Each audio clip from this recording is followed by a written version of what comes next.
Assalamualaikum warahmatullahi wabarakatuh. Selamat pagi, salam sejahtera bagi kita semua. Om Swastiastu, Namo Buddhaya, salam kebajikan. Baik, pertama-tama saya ingin memperkenalkan nama saya Yandi Rismawan dengan stambu K1A11028, mahasiswa dari jurusan Ilmu dan Teknologi Pangan, Fakultas Pertanian, Universitas Halu Oleo, angkatan 2018. Baik, langsung saja saya pada kesempatan kali ini akan membahas atau memberikan tutorial bagaimana sih cara menggunakan software PowerSim. Nah, pada kali ini sudah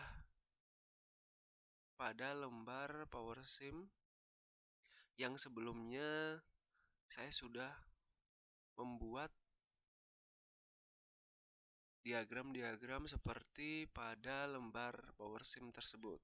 Nah, sebelum itu saya ingin menjelaskan mengenai menu-menu apa saja yang terdapat di PowerSim yang sering digunakan.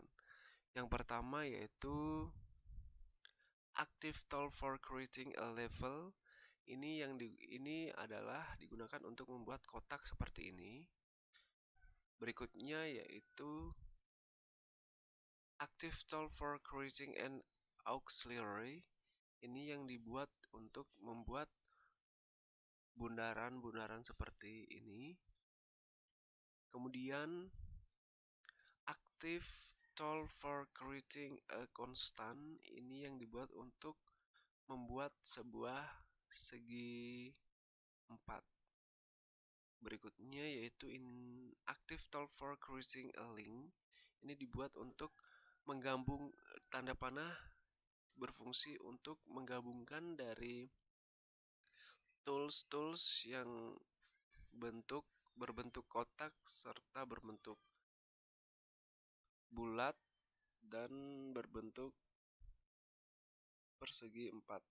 Kemudian Active Tool for Creating a Flow with Red ini digunakan untuk membuat atau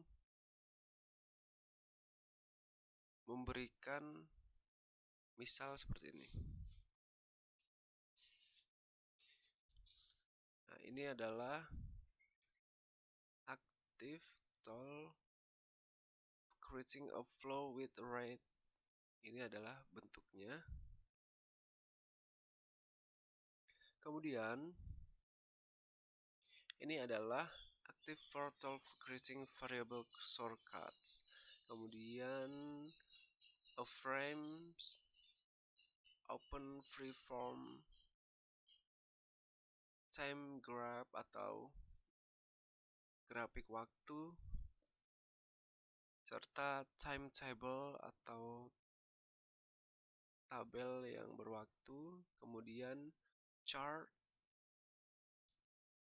scatter graphs, a table,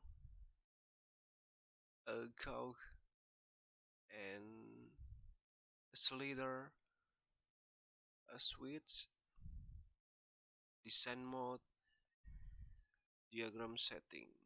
Nah, kemudian kita dari awal perjelaskan ini adalah untuk membuat project baru atau new simulation project. Jika ini adalah open file, save file, print, cut, copy, post, undo, redo, project setting untuk mengubah. Ini adalah tools untuk mengubah setting project atau change project setting. Display help content, properties, back, forward, find, go to an object, next, previews. Ini digunakan untuk memperbesar atau memperkecil percentage.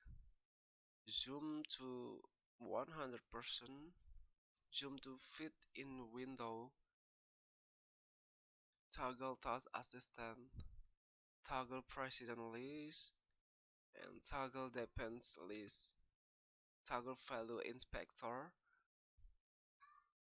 toggle active chart diagram windows, active global range windows, active global unlit windows, active equation windows, and active analysis variable window. Kemudian ini adalah reset simulation, toggle play, advanced simulation one step, and auto scale now, restore permanent variables. Your license does not permit optimization. Ini digunakan untuk menjalankan kursor, yaitu digunakan untuk copying area as picture. Itulah tadi beberapa tools yang ada di software PowerSim Studio. Saya menggunakan di sini yaitu software PowerSim Studio 10 Express. Nah, kemudian langkah selanjutnya yaitu membuat diagram-diagram seperti ini yang satu sama lain saling berhubungan. Di mana di sini saya mensimulasikan mengenai ketersediaan beras. Yang pertama yaitu saya memulai dari luas lahan padi tanam sawah. Nah, dari luas lahan padi tanam sawah perlu dibutuhkan benih, yaitu kebutuhan benih. Berapa sih kebutuhan benih untuk per hektar? Nah, kemudian dari kebutuhan benih kita masuk ke persediaan sawah. Persediaan sawah itu berhubungan langsung dengan suplai benih.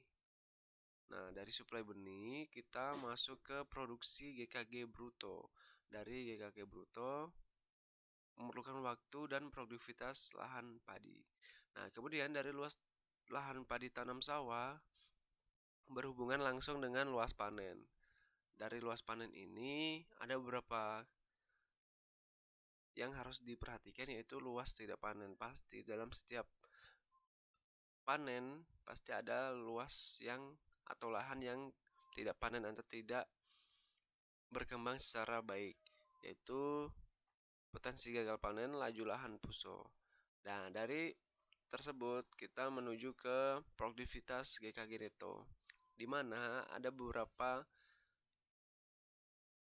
yang harus diperhatikan di sini, yaitu rate benih supply, rate supply pakan ternak GKG, rate susut GKG, rate bahan baku industri. Nah, dari produktivitas GKG neto masuk ke dalam produksi beras bruto ketersediaan beras. Dari ketersediaan beras ini berhubungan langsung dengan konversi GKG beras.